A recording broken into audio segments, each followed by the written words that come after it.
китайских шахматах для того, чтобы добиться победы, фигуры должны преодолеть реку, перешагнуть гору. Гора у китайцев всегда символ препятствий. Может быть, поэтому народная мудрость наделила любимого героя древних легенд, старого крестьянина Юйгуна, способностью передвигать горы. Он свято верил, что если начнет доброе дело, но не успеет его закончить, это сделают потомки. И вот потомки Юйгуна, лучшие сыны и дочери трудового Китая, разнесли по стране клич «Вставай, кто рабства больше не хочет», и сдвинули горы угнетения и бесправия.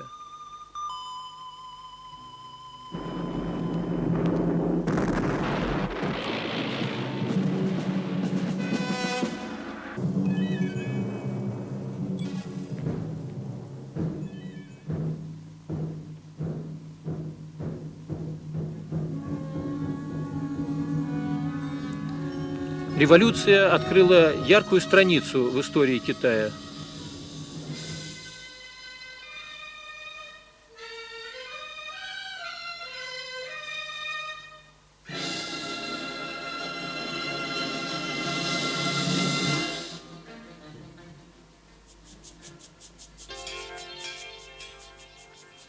Все новые иероглифы вписывает время в современную книгу перемен.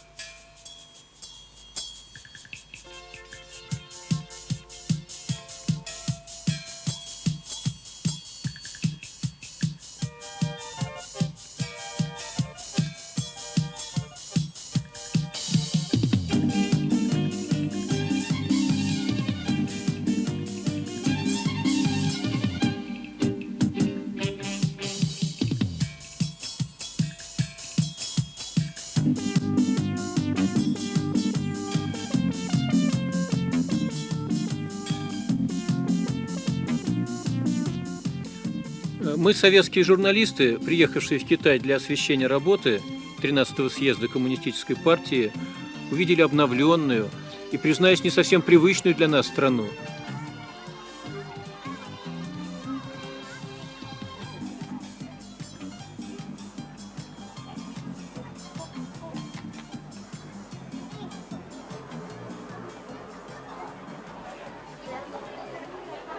Китай в эти дни жил реформами. Казалось, их свежий ветер проникает в самые отдаленные уголки страны. В китайском языке слова «реформа», «революция» имеют общий корень, точнее иероглиф. И это символично. Нынешняя реформа в Китае – это продолжение революции.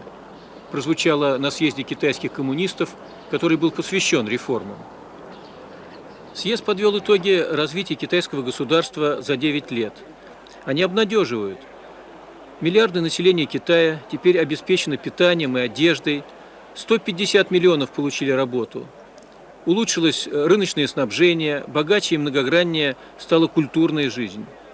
Начали закладываться основы невиданного дотоле в Китае хозяйственного и политического механизма. Съезд выдвинул грандиозные задачи.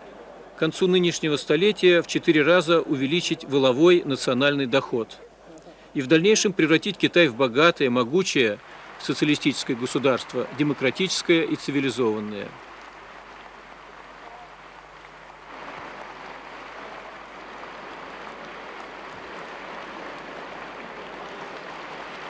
Ветераны партии передали на съезде эстафету своим более молодым товарищам, чтобы те несли ее в 21 век. Каким он будет для Китая? Страна, как говорилось на съезде, находится лишь на начальном этапе своего пути к социализму с китайской спецификой. Так назвали китайские коммунисты путь, на который они вступили.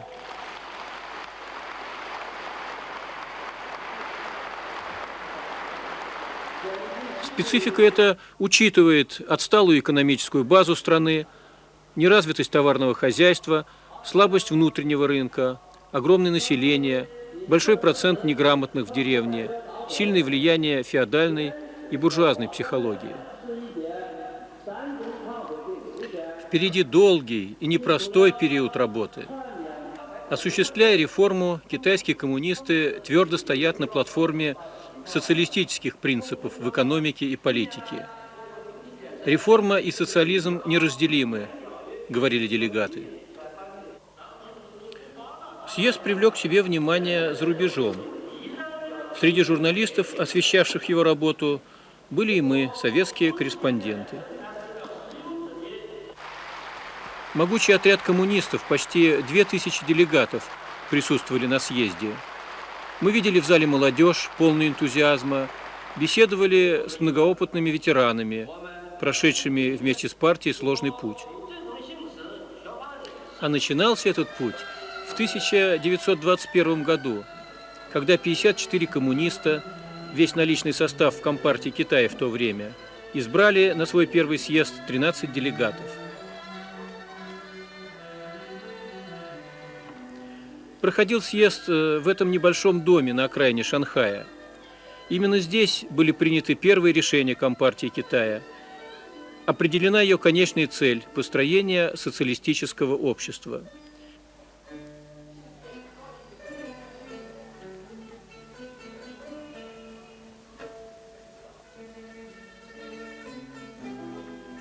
Спасаясь от полиции, делегаты перенесли заседание съезда на лодку посредине озера. Макет исторической лодки не только в музеях, но и на праздничной площади Тяньаньмэнь.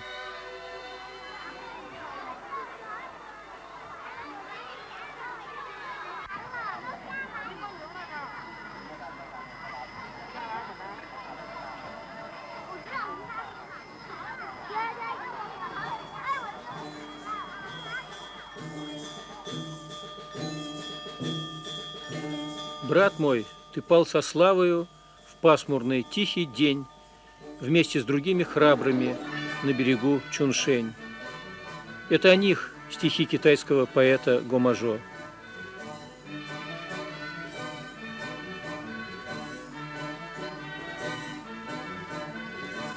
Революция не знала границ, и многие китайские граждане волею судеб стали участниками революционных событий в России.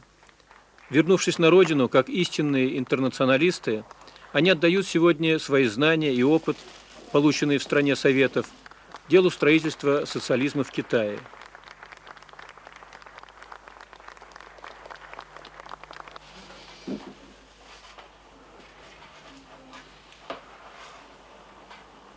Жень Дунлян встречался с Владимиром Ильичем Лениным.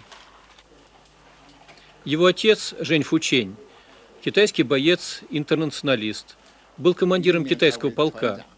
Он героически погиб в 1918 году на Урале в борьбе за власть Советов. Ленин, беседуя с семьей погибшего героя, высоко отозвался о его подвиге, назвав Жень Фученя храбрым воином и настоящим коммунистом. Эту встречу с Лениным в далекой России Жень Дунлян навсегда сохранил в сердце, пронес через всю свою жизнь.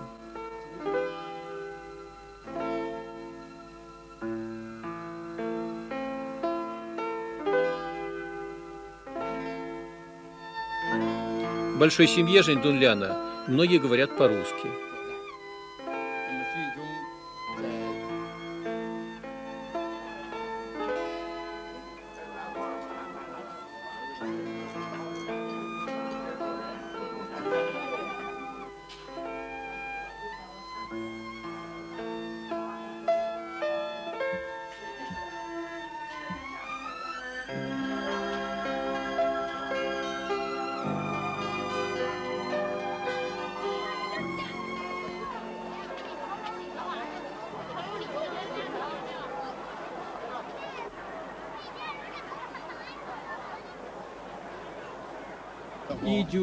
Для ветеранов революции площадь Тяньаньмэнь – это страница их молодости.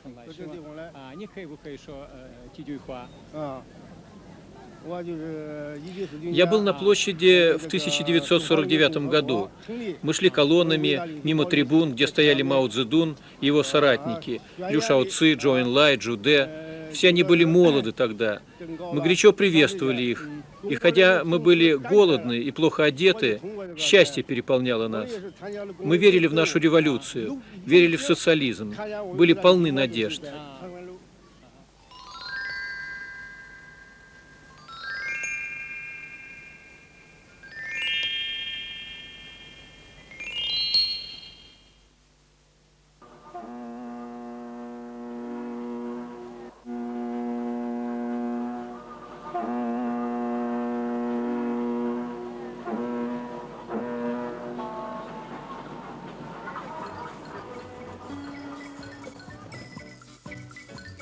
Надеждам не суждено было сбыться в те трудные годы. Желание увидеть социалистическое завтра уже сегодня, построить социализм в одно прекрасное утро, толкали Китай к экономической анархии.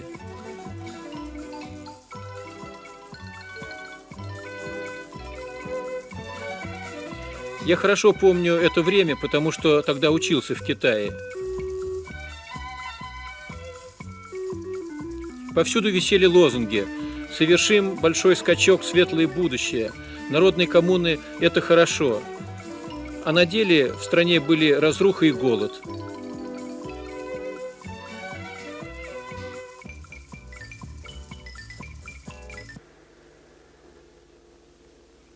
В течение 20 лет китайское общество фактически топталось на месте. В экономике страны и жизни народа не произошло каких-либо заметных сдвигов. Страна потеряла многое, но не утратила социалистические идеалы. В конце 1978 года в Китае прошел третий пленум ЦК, который критически оценил создавшееся положение.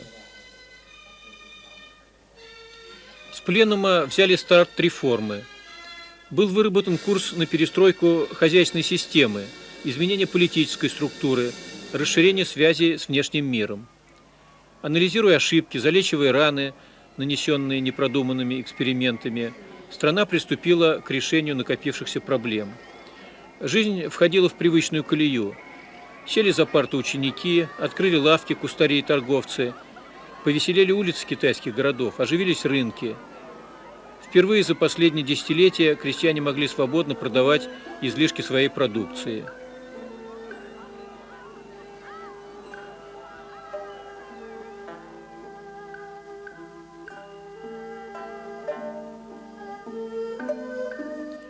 Особой заботы требовала деревня. Ведь именно здесь, в 800-миллионной китайской деревне, накопилось больше всего проблем. Тяжелый труд крестьянина, кормившего и одевавшего миллиардную страну, требовал новых форм организации труда. Прежде всего нужно было дать крестьянину право на самостоятельность, и он это право получил.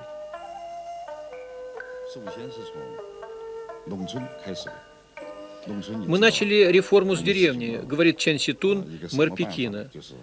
После того, как ввели подрядный метод, здесь стало развиваться товарное производство, повысилась активность крестьян, они стали жить зажиточнее. Это сразу отразилось и на снабжении города. Первым успехом реформ явилось то, что была уничтожена уравниловка, или, как говорят в Китае, общий котел. Раньше мы ошибочно полагали, что общий котел – это и есть социализм. На самом деле уравниловка лишь дискредитировала социализм. Об этом еще Ленин говорил. Я помню, что до третьего пленума ЦК в пригородах Пекина доход крестьянской семьи составлял 220 юаней в год, а сейчас он уже свыше 800 юаней. И неудивительно, что крестьяне поддержали реформу.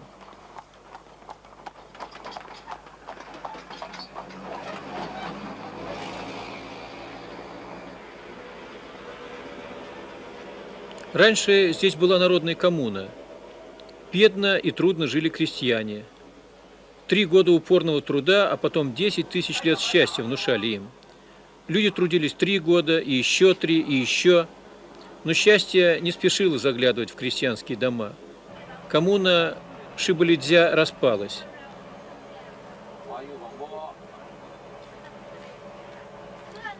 Крестьяне решили перейти на бригадный подряд. Организовали для начала парниковое хозяйство.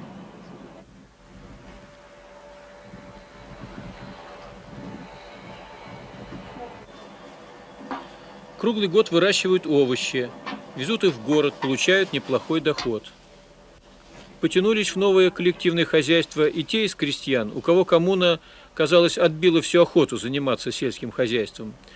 Увидели, дело хорошее.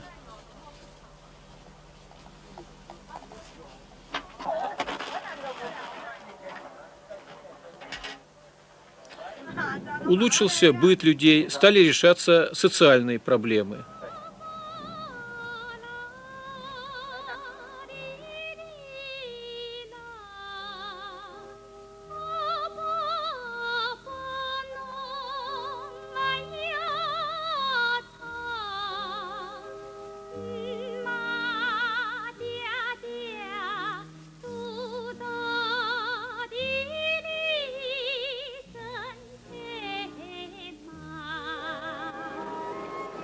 Город требовал не только овощей, но и строительных материалов. И решили крестьяне создать в деревне промышленные предприятия, завод бетонных конструкций. На заводе работают 240 бывших крестьян. Капитал предприятия 6 миллионов юаней, говорит директор завода Чин Юган. Прибыль получаем свыше миллиона. Зарплата рабочего в среднем 200 юаней. Это больше, чем на государственном предприятии. Секрет успеха – высокое качество продукции. Бетонные изделия по контракту, заключенному с японскими строительными фирмами, отправляем в Пекин.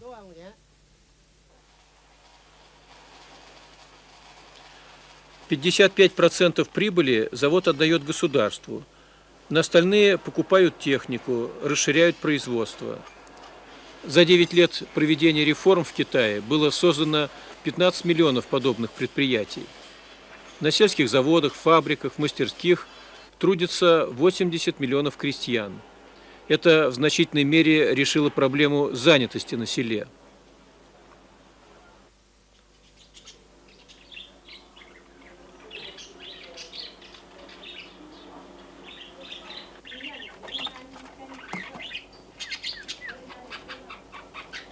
Сельский механик Ли Дели перешел в частный сектор. Для начала построил собственный дом.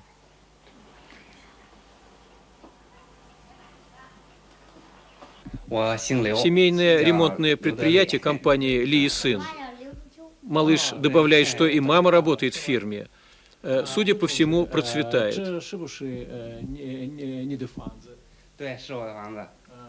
Дом этот стоит 20 тысяч юаней. При доходе 10 тысяч в год приобрести его было не очень обременительно. Тем более, что получил дотацию и дом купил в рассрочку. Нанял рабочего в помощники. Платят ему 150 юаней. Вот и сын подрастает. Маленький Ли счастлив. Ему разрешили завести собаку.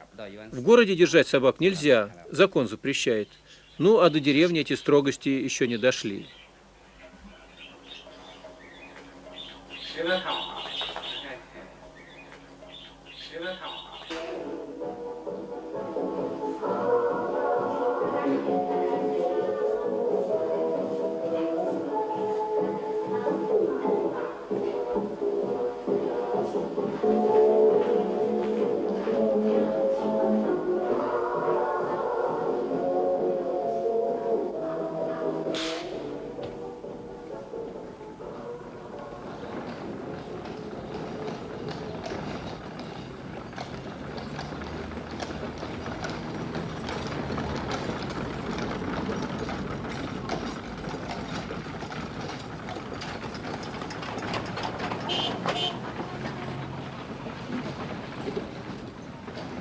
Лучше стали жить крестьяне, оживились и городские рынки.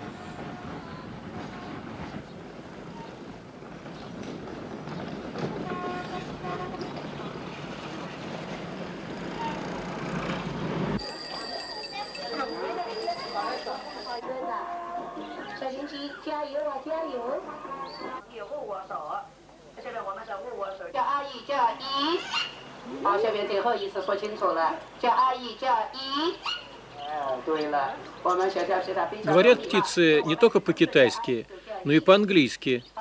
Хозяева цирка – крестьянская семья по фамилии Юань. Они из провинции Аньхой. Не первый год кочуют по стране аньхойские артисты, принося радость детям. У нас коллектив небольшой, но дружный. Мы любим наших маленьких артистов, заботимся о них. Они кормят нас. Третья индустрия, так называют в Китае сферу обслуживания, дает широкие возможности для инициативы. Пекинскую улицу Люричан, китайский Монмартр, тоже можно отнести к объектам третьей индустрии.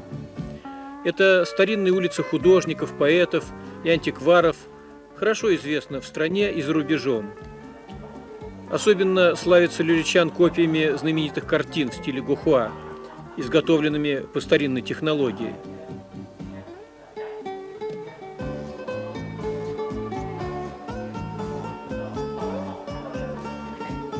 Частные антикварные лавки теснят здесь государственные магазины, завоевывая себе покупателей. Дела в магазинчике Лян идут успешно. Товар, изделия кустарных промыслов, привозит она в основном из деревни. Он самобытен и пользуется большим спросом. И здесь, в городе, деревня продолжает быть ее кормилицей. Хотя Лян уже типичная горожанка, еще бы, торгует на самом Люличане.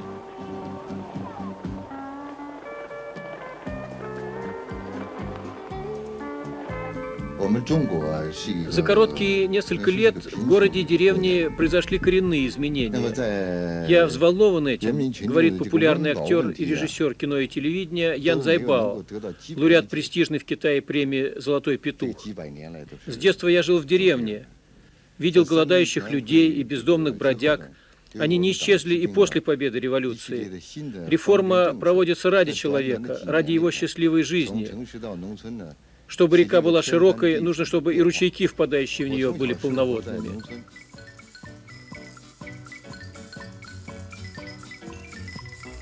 Фильм «Исполняющий обязанности» был показан по советскому телевидению. Ян Зайбао играет роль руководителя, активно выступающего за реформы. Лучше нарушить закон неба, чем вызвать гнев народа. Таково кредо его героя.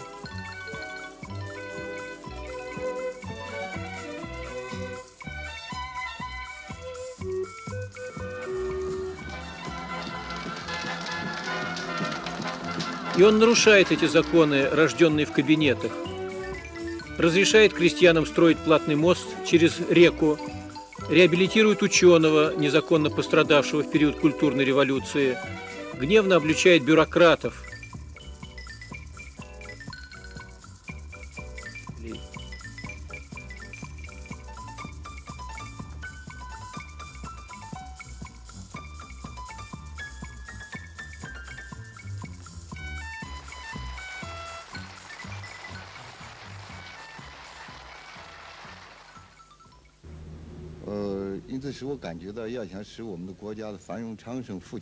Я, как актер, своим искусством борюсь за реформы, и этим вношу вклад в общее дело.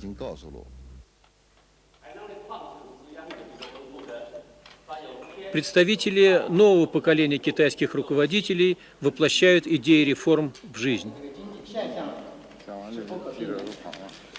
Секретарь Шиньянского горкома партии Ли Цзэминь. Меня не пугает, что на предприятиях частного сектора существует наемный труд, нетрудовые доходы, продажа акций, случаи банкротства предприятий. Сейчас, к примеру, 7 из них решают вопрос, быть или не быть. Во всех случаях рабочий класс остается хозяином страны, командиром производства. Секретарь горкома Чунцина Любакан не согласен с тем, что разграничение функций партийной и административной власти принизит роль партии. Этим партия лишь укрепит свой авторитет. Он станет еще выше, если партийные руководители будут избираться из числа нескольких кандидатов. Мэр южного города Гуанчжоу Чжу Сэнлин. Он рассказывает о борьбе с азартными играми, проституцией, грабежами, контрабандой. Эти нездоровые явления, с которыми, казалось бы, было покончено, сейчас вспыхнули вновь. После расширения связи с внешним миром в открытые окна вместе со свежим воздухом иногда проникают комары и мухи. В городе Ухане тоже идет эксперимент. Мэр города Чжао Боджан, действуя в духе политики расширения связи с Западом, пригласил на должность директора завода инженера из ФРГ. Многие были недовольны, говорили, неужели в таком огромном Китае не нашли директора. Но эксперимент удался.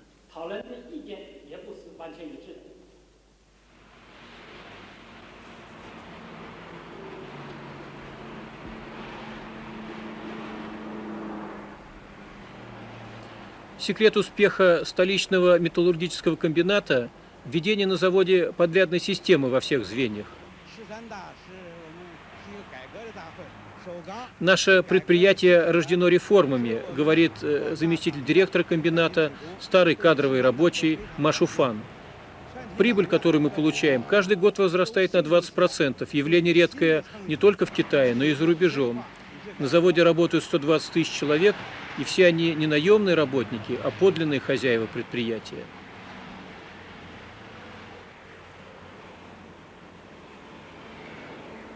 Гордость завода – конвертерный цех. Просторный, хорошо оборудованный. Его сооружение стало возможным благодаря реформам. За заработанную валюту купили в Бельгии по невысоким ценам бывшее в употреблении сталеплавильное оборудование, провели реконструкцию цеха. Мудреные иностранные слова «компьютер», «дисплей» не нужно переводить на китайский язык. Они прочно вошли в лексикон рабочих, которые легко и уверенно управляют сложной техникой.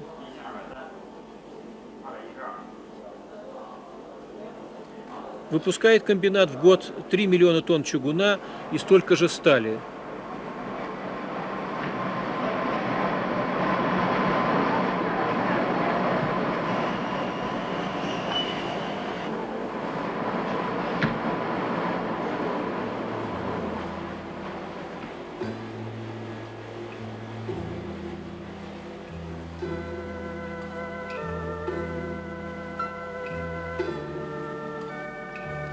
На заводе умеют считать деньги, но на цветы их не жалеют.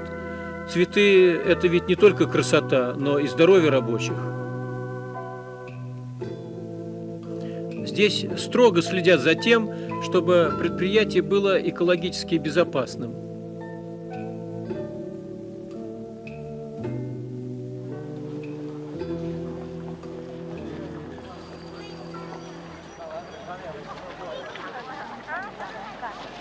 В последние годы китайская торговля не раз служила объектом острой критики в печати. За то, что работали продавцы спустя рукава, и за то, что магазины открывали и закрывали, когда хотели. Продавцу было безразлично, сколько товаров продано. Его работа не была связана с личной заинтересованностью. А между тем торговать в Китае любили и умели всегда.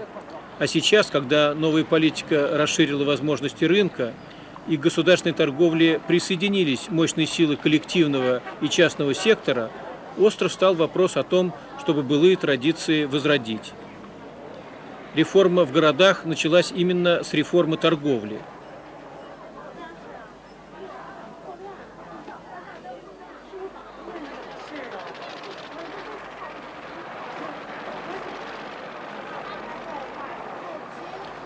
Появились и в торговле люди, которые решили изменить порядки, созданные в предыдущие десятилетия.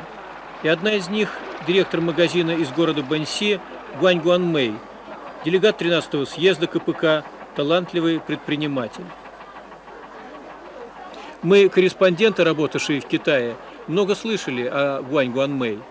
Гроза чиновников, капиталист без капитала, железный Гуань – так писали о ней китайские газеты. Каково же было удивление журналистов, собравшихся на встречу с Гуань, когда в зал вошла элегантная, обаятельная женщина, скорее напоминавшая киноактрису, чем преуспевающую железную бизнесменку. Ужель та самая Гуань, та самая управляющая, которая за полчаса освободилась от 2 десятков чиновников, десятилетиями занимавших насиженные места в городской торговле? Гуань – руководительница торгового бизнеса в городе Бэньси, магазины которой приносят государству прибыль в несколько миллионов юаней, а совсем недавно они были убыточны. Сама она объясняет секрет своего везения очень просто. У меня есть смелость, воля и стремление к успеху. По-моему, каждый, кто стремится к намеченной цели, обязательно ее достигнет. История Гуань началась с маленького магазина на окраине города, который регулярно прогорал, так как торговля велась из рук вон плохо. Рядовая продавщица Гуань Гуанмэй заявила о своем намерении возглавить это заведение. Она ввела систему личной заинтересованности и ответственности продавцов, изменила структуру торговли, избавилась от бюрократического аппарата, уволила жуликов.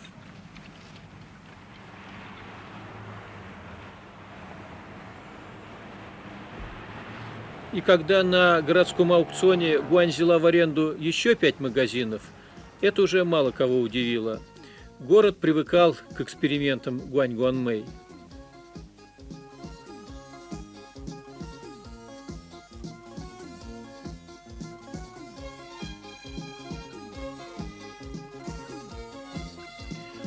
Гуань создала новый для Китая тип торгового предприятия – хозяйственную триаду, где применяются такие формы хозяйствования, как подряд, аренда, акции.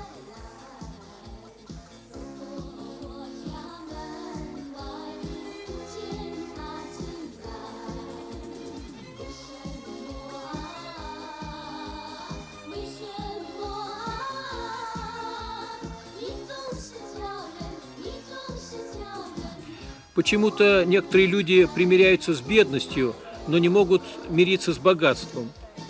Обогащение некоторых положит начало всеобщему богатству. Я так считаю. Можно, конечно, спорить с Гуань, но отказать ей в убежденности трудно.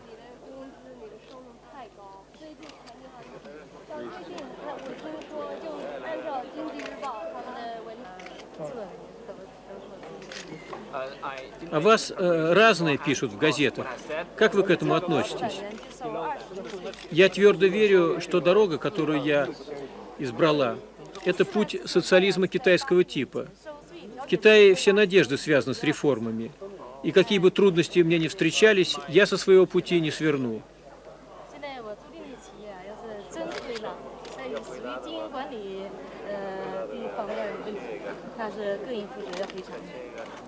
Многие интересуются доходами Гуань Гуанмэй. Они действительно велики. За 2 последних года она получила в качестве прибыли 44 тысячи юаней. То, что я получаю, это доходы от взятых подрядов. Плата за риск и ответственность, бремя которых лежит на мне. Бедность и богатство. И с тем, и с другим мы сталкивались в Китае. В стране на эту проблему глаза не закрывают. Наша политика призвана предотвратить контраст между бедностью и богатством, обеспечить твердую ориентацию на всеобщую зажиточность и социальную справедливость. Это слова генерального секретаря ЦК КПК.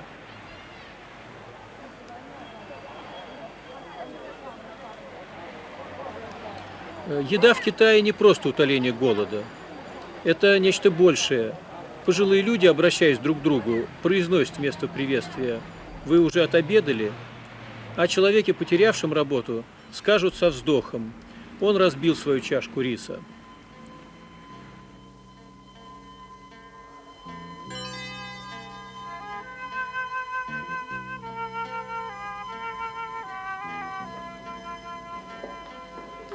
Небольшой ресторан на окраине Пекина, где в меню значится 1114 блюд, называется Дуйдюй, единственный.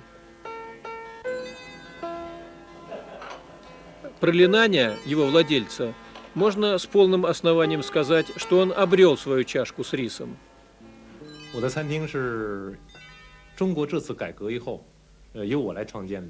Ресторан я открыл после начала реформ. Но мечтал об этом еще с детства. Дед мой был отличный повар, хотя жил в деревне и был рыбаком по профессии. У моего поколения детство было полуголодное. И вот я решил тогда: вырасту, открою ресторан и накормлю всех голодающих. И еще, я взялся за это дело, потому что считаю, что китайская кухня – часть нашей культуры.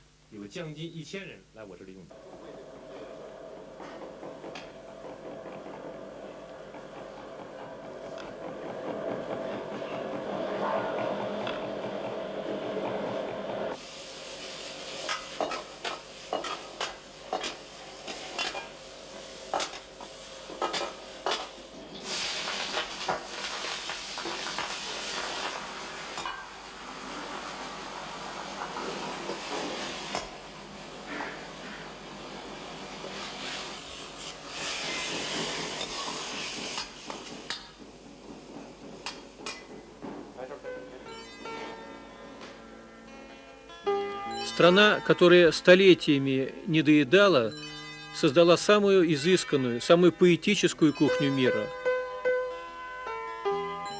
Но есть здесь и проза.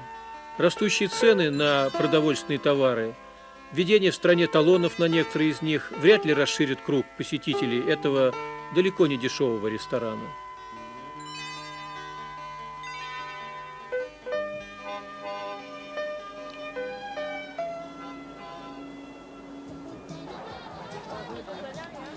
В прошлом китайская столица с наступлением сумерек погружалась в темноту.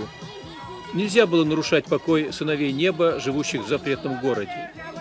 Лишь ночная стража при лунном свете устраивала пиры на деньги горожан, сон которых она охраняла. Быстро меняющийся ритм жизни вторгся и в китайские ночи. И заполучив свободный вечер, люди спешат на огоньки реклам.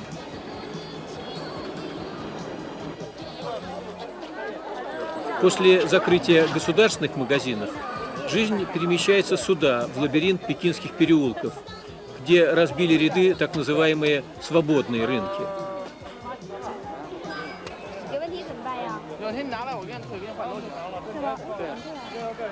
Здесь свои законы, и они порой вступают в противоречие с законами государственными. Не раз властям приходилось пресекать случаи спекуляции и обмана, нарушений правил торговли и другие нездоровые явления.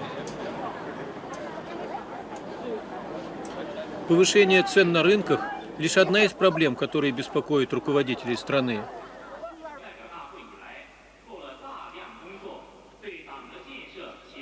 Проблем и трудностей перед нами больше, чем предполагалось, сказал товарищ Чжао Цзиян, обращаясь к делегатам 13-го съезда партии.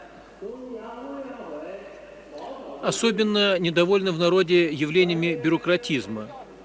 Беспокоит несовершенство многих распорядков, погоня за скороспелыми успехами, просчеты в идеологической и воспитательной работе. Нам нужно смотреть всему этому прямо в глаза, говорилось на съезде, и принимать кардинальные меры. Решать эти и многие другие проблемы китайским коммунистам, их боевому штабу, Центральному комитету партии, избранному на съезде. Центральный комитет помолодел, средний возраст его членов – 55 лет. Помолодел на 10 лет и постоянный комитет Политбюро, сформированный первым пленумом ЦК КПК. Через несколько часов после избрания новые руководители Компартии Китая пришли на встречу с журналистами. Генеральный секретарь Чжао Цзиян в составе руководящего ядра КПК работает 7 лет. Ли Пен, талантливый инженер, был министром энергетики Китая. Цяо Ши, активный участник революционного движения в Шанхае, опытный организатор и теоретик. Самый молодой член постоянного комитета Политбюро Хучи Ли. И самый старший по возрасту экономист Яо Илинь был когда-то самым молодым министром Нового Китая. Использует ли Китай опыт проведения реформы в других странах? Интересуется корреспондент из Югославии. Мы заимствуем опыт друг у друга, обмениваемся опытом, но не копируем его. Вопрос американского корреспондента о Тибете и реплика генерального секретаря. Одно не укладывается в моем сознании. Как некоторые лица в Конгрессе США, постоянно рассуждающие о правах человека, могут поддерживать восстановление крепостного права в Тибете? Я надеюсь, когда вы вернетесь домой, зададите этот вопрос вашему Конгрессу.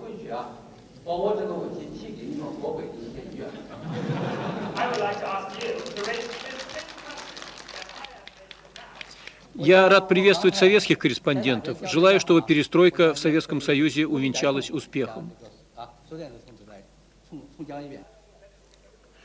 Обсуждается и такой вопрос. Где шьют костюмы генеральный секретарь и члены постоянного комитета Политбюро? Оказалось, что модные европейские костюмы сшиты в Китае.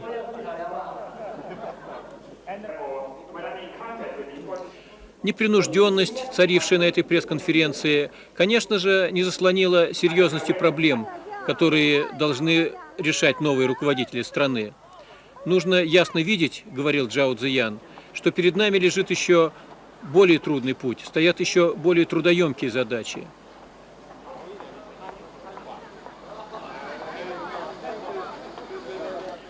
Не одну гору, стоящую на пути, придется передвинуть этому и следующему поколениям китайцев, чтобы расчистить дорогу к намеченной цели.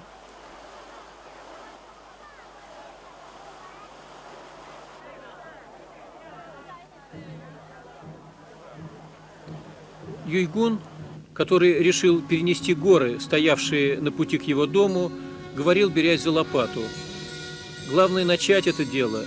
Если я не успею, его закончит сын. Сын умрет, внуки останутся, правнуки, их внуки. Настанет день, и горы будут сдвинуты».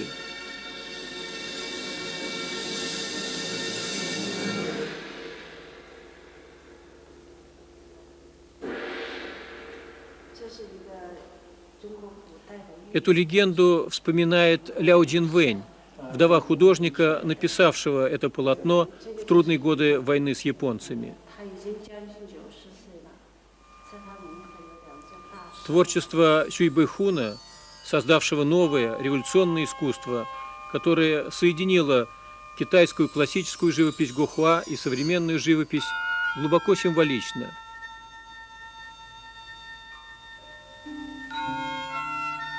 Сюй Бэйхун любил рисовать лошадей. И рисовал их всегда без уздечки. Они были для него символом свободы, символом стремительного полета в будущее.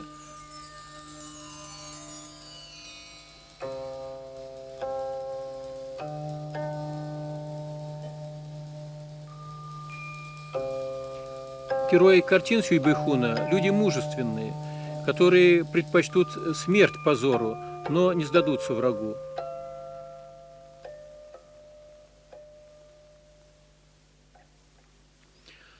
Творчество Сюй Бэйхуна известно во всем мире.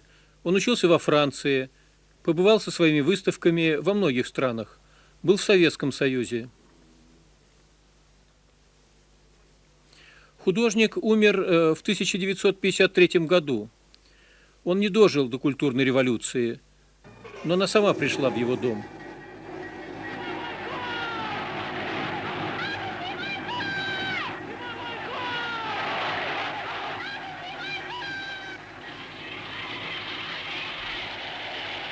Мастерская Сюй Бэйхуна была варварски разрушена. Воинствующее бескультурье в лице активистов культурной революции обрушило свой гнев не только на творчество великого живописца, председателя Союза художников, члена Всемирного совета мира, но и на его семью.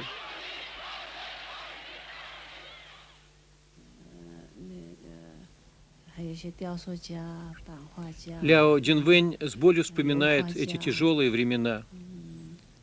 Перекошенные от ненависти лица, бесконечные ночные допросы. Как хорошо, что все это позади.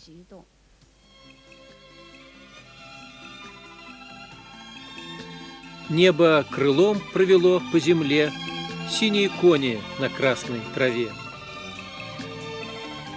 Искусство нельзя растоптать. Оно живет и будет жить вечно.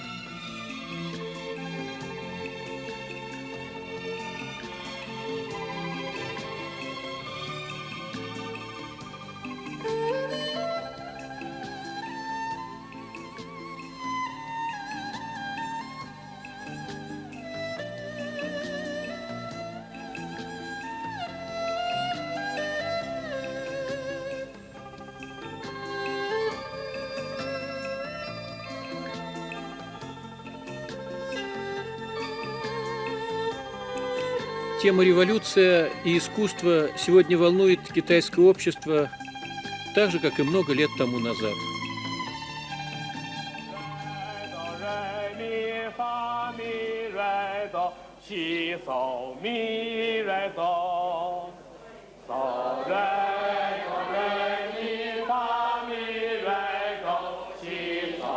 Молодежный художественный театр к годовщине октября решил поставить спектакль по пьесе Михаила Шатрова «Революционный этюд. Синие кони на красной траве».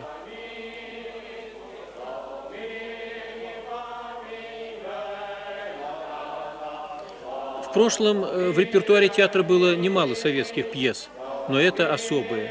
В ней воссоздается образ Владимира Ильича Ленина, его мысли, его идеи. Помочь театру донести пьесу до зрителя в Пекин приехали советские режиссеры Марк Захаров и Юрий Махаев. Сигнал для начала обуха.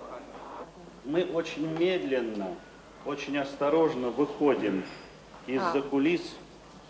我们很谨慎的，慢慢的从这个幕布后面走到前面。 Мы внимательно смотрим на предметы, 大家注意他的 на 表 этот 情。 стол. 我们非常认真的看着这些整个博物馆里的东西。 И очень внимательно переводим взгляд на человека, который будет исполнять роль Ленина. Эту роль талантливо исполнил молодой актер театра Джан Чуге. А поставил спектакль режиссер Чин Жун. Что это очень трудолюбивые люди, я знал.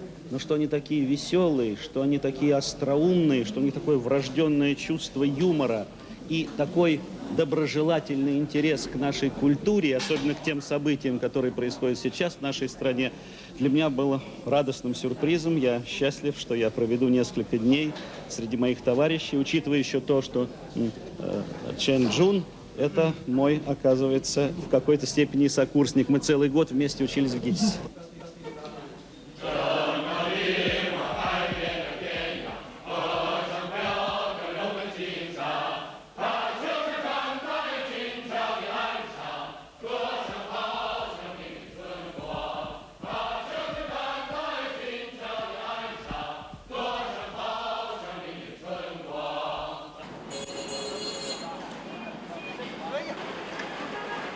На холмах Грузии лежит ночная мгла. Шумит Арагва предо мною. Мне грустно и легко. Печаль моя светла. Печаль моя полна тобой, тобой, одной тобой. Уныние моего ничто не мучит, не тревожит. И сердце вновь горит и любит от того, что не любить оно не может. Скромный памятник поэту стоит на тихой шанхайской улице с поэтическим названием «Персиковая река». Установленный в 1937 году поклонниками пушкинской поэзии, памятник пережил поистине трагическую судьбу. В 1947 году его разрушили японские захватчики в период культурной революции хунвейбины. Памятник восстановлен и торжественно открыт в августе 1987 года. Это радует, хотя уровень развития советско-китайских отношений еще не отвечает возможностям наших стран.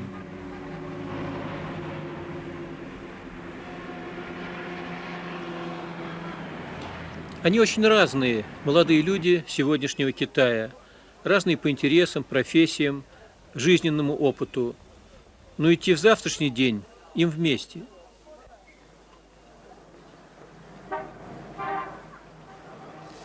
Современная молодежь живет в уникальное время, время реформ. Они свободны в суждениях, независимы в поступках, честолюбивы. Молодые люди как никогда прежде стремятся получить образование. Это их лучший капитал сегодня, говорит заместитель мэра Шанхая Лю Джен Юань. Современное поколение свободно от многих предрассудков прошлого, но порой ничего не желает знать об этом прошлом. Они хотят, к примеру, чтобы реформы осуществлялись как можно быстрее. Но ведь Китай еще не могучая социалистическая держава, и нужно как следует поработать, чтобы сделать ее такой. Мы передаем им страну, которая менее чем за полвека из отсталой полуколонии превратилась в современное государство. Верим, что они пойдут по пути, который начали прокладывать мы.